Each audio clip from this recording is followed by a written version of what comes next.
రెండు తెలుగు రాష్ట్రాల్లో సంచలనం రేపిన ఫోన్ ట్యాపింగ్ కేసును సిబిఐకి అప్పగించే దిశగా తెలంగాణ ప్రభుత్వం అడుగులు వేస్తుంది. ఇప్పటికే సిట్ దర్యాప్తు జరుగుతున్నప్పటికీ ఆరోపణలు పరిమితి కేంద్ర మంత్రులు, గవర్నర్లు, ప్రముఖుల వరకు వెళ్లడంతో కేంద్ర దర్యాప్తు అనవసరంగా భావిస్తున్నారు. ముఖ్య నిందితుడు మాజీ ఐపీఎస్ అధికారి ప్రభాకర్ రావు విచారణకు సహకరించకపోవడంతో కేసు ఆధారాల వెల్లడి కష్టంగా మారింది. దీనిని దృష్టిలో ఉంచుకొని ప్రభుత్వ ప్రధాన కార్యదర్శి రామకృష్ణారావు, డీజీపీ జితేందర్ కేంద్ర హోంశాఖకు లేఖ రాసే ఏర్పాట్లలో ఉన్నట్లు చెబుతున్నారు.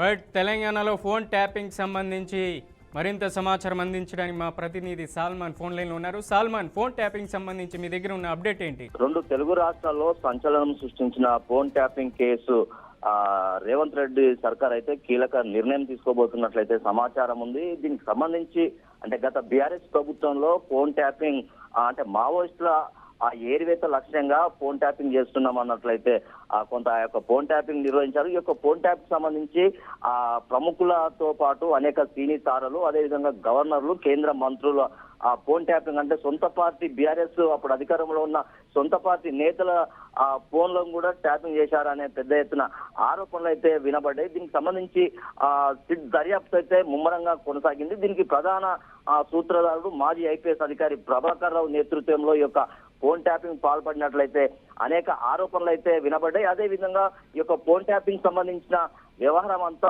ఆ సిట్ దర్యాప్తు అయితే అందరినీ విచారణ చేసింది. ఈ యొక్క విచారణలో భాగంగా విస్తుపోయే నిజాలు అయితే బయటపడ్డాయని చెప్పవచ్చు. ఈ యొక్క ఫోన్ ట్యాపింగ్ సంబంధించి ప్రభాకర్ రావు అయితే ఇప్పటి వరకు నోరు మెదపడం లేదని అయితే సిట్ దర్యాప్తులో తెలిసింది. ఖచ్చితంగా ఈ యొక్క ఫోన్ ట్యాపింగ్ వివరాలు పూర్తిగా రాష్ట్ర ప్రభుత్వానికి అయితే అందించింది. రాష్ట్ర ప్రభుత్వం కూడా ఖచ్చితంగా ఈ యొక్క ఫోన్ ట్యాపింగ్ విషయాన్ని అయితే సిబిఐకి అప్పగించాలనే ఆలోచనతో ఉంది. ఖచ్చితంగా దీనికి సంబంధించి సిఎస్ రామకృష్ణరావు అదేవిధంగా డీజీపీతో సమావేశం నిర్వహించారు. ఈ యొక్క సమావేశం నిర్వహించిన తర్వాత ఈ యొక్క ఫోన్ ట్యాపింగ్ విషయం అయితే ఖచ్చితంగా సిబిఐకి అప్పగించాలని అయితే రాష్ట్ర ప్రభుత్వం అయితే నిర్ణయం తీసుకున్నట్లయితే సమాచారం ఉంది. ఖచ్చితంగా ఈ యొక్క ఫోన్ ట్యాపింగ్ విషయంలో ఎవరెవరి ఫోన్లు ట్యాపింగ్ చేశారనేదే ఖచ్చితంగా ఈ యొక్క దీనికి సంబంధించి ఖచ్చితంగా బయటపడే అవకాశాలు అయితే ఖచ్చితంగా ఉంది.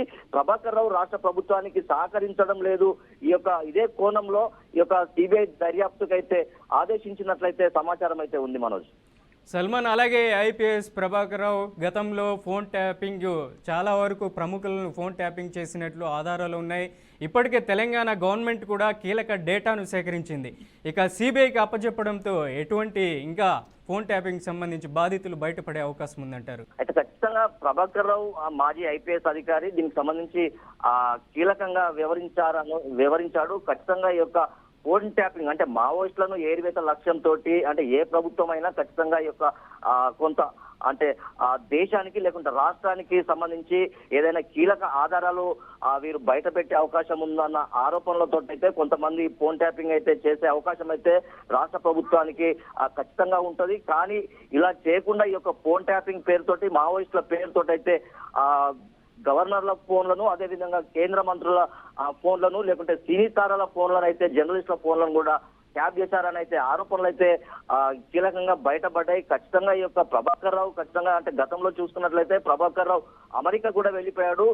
సుప్రీంకోర్టులో కేసు దర్యాప్తు చేయడంతో ఖచ్చితంగా ప్రభాకర్ రావు రాష్ట్రానికి రావాలి, ఖచ్చితంగా రాష్ట్ర ప్రభుత్వానికి అయితే మీరు సహకరించాలని సుప్రీంకోర్టు అయితే గైడ్ లైన్స్ ప్రకారం కూడా ఖచ్చితంగా అది పాటించకుండా ఉన్నాడైతే ఆరోపణలు అయితే పెద్ద ఎత్తున వినబడుతున్నాయి. ఖచ్చితంగా ఈ యొక్క ప్రభాకర్ రావు మాజీ ఐపీఎస్ అధికారి ఉండి అంటే ఖచ్చితంగా ఈ యొక్క ప్రభాకర్ రావు ఎవరిని ఏ విధంగా అంటే గతంలో అనేక మందిని విచారణ చేసిన అనుభవం ఉంది. కానీ ఈ విచారణ పేరుతోటి ఖచ్చితంగా ప్రభాకర్ రావు ఇప్పటి వరకు ఈ యొక్క ఫోన్ ట్యాపింగ్ విషయంలో ఎలాంటి ఆధారాలు లేకుండా ఖచ్చితంగా దర్యాప్తుకు అయితే సహకరించడం లేదు. ఖచ్చితంగా దీనికి సంబంధించి ఈ సిట్ దర్యాప్తులో కూడా ఖచ్చితంగా ఈ యొక్క ప్రభాకర్ రావు సహకరించడం లేదన్న ఆలోచనతో సిబిఐకి అయితే రాష్ట్ర ప్రభుత్వం ఆ యొక్క కేసును అప్పగించేందుకైతే సిద్ధంగా ఉంది. ఖచ్చితంగా ఈ యొక్క సిఎస్ రామకృష్ణరావు అదే విధంగా డీజీపీ కూడా ఈ యొక్క ఫోన్ ట్యాపింగ్ విషయాన్ని అయితే సిబిఐకి లేఖ రాసేందుకైతే సిద్ధంగా ఉన్నట్లయితే సమాచారం ఉంది.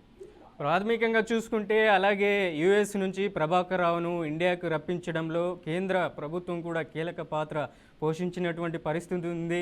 ఇట్లాంటి సమయంలో రాష్ట్ర ప్రభుత్వం దగ్గర ఉన్నటువంటి సిట్ విశ్లేషణ తగ్గిందనేసి ఇక్కడ చెప్తున్నారు. అలాగే సిబిఐకి అప్పగించడంలో ఎటువంటి దీంట్లో ఆంతర్యం ఉందంటారు? ఖచ్చితంగా అంటే ప్రభాకర్ రావు ఆ మాజీ ఐపీఎస్ అధికారి ఇలాంటి కేసులను ఎన్నో విచారణ చేసిన అనుభవం ఉంది. కానీ ఇతనే ప్రభాకర్ రావు విచారణ చేసే క్రమంలో ఏం చెప్పాలి ఏం చెప్పొద్దు అనే ఆలోచనతోటైతే ఉన్నట్లయితే సమాచారం ఉంది. ఖచ్చితంగా ఈ యొక్క ఫోన్ ట్యాపింగ్ విషయంలో ఎవరెవరి ఫోన్లు ట్యాపింగ్ చేశారు, ఎందుకు చేశారు అనేది అయితే ఇప్పటి వరకు అయితే ఆయన చెప్పడం లేదు. ఖచ్చితంగా డాటా తీసుకున్నట్లయితే ఖచ్చితంగా ఈ యొక్క డాటాను కూడా పగలగొట్టిన సందర్భాలు అయితే ఉన్నాయి. అవి తీసుకుపోయి మూసీ నదిలో పారవేసిన సందర్భాలు అయితే ఉన్నాయి. ఖచ్చితంగా ఈ యొక్క ప్రభాకర్ రావు అయితే ఈ యొక్క ఫోన్ ట్యాపింగ్ విషయంలో ఎలాంటి జవాబు చెప్పకపోవడంతో ఖచ్చితంగా ఈ యొక్క కేసును సిబిఐకి అప్పగించే విషయంలో రాష్ట్ర ప్రభుత్వం అయితే లేకుంటే కీలక నిర్ణయం తీసుకునే అవకాశం అయితే స్పష్టంగా కనబడుతుంది. ఎంత అంటే దర్యాప్తు ఎన్ని మార్లు అతన్ని విచారణ చేసినా ఇప్పటి వరకు సమాధానం అయితే రావడం లేదు. విసిగెత్తిన రాష్ట్ర ప్రభుత్వం ఖచ్చితంగా సిబిఐకి అప్పగిస్తే ఈ యొక్క ఫలితం ఏమైనా ఉంటుందా అనే ఆలోచనతో అయితే సిబిఐకి అయితే ఈ యొక్క కేసును అయితే ఫోన్ ట్యాపింగ్ కేసును అయితే అప్పగించే అవకాశం అయితే స్పష్టంగా కనబడుతుంది.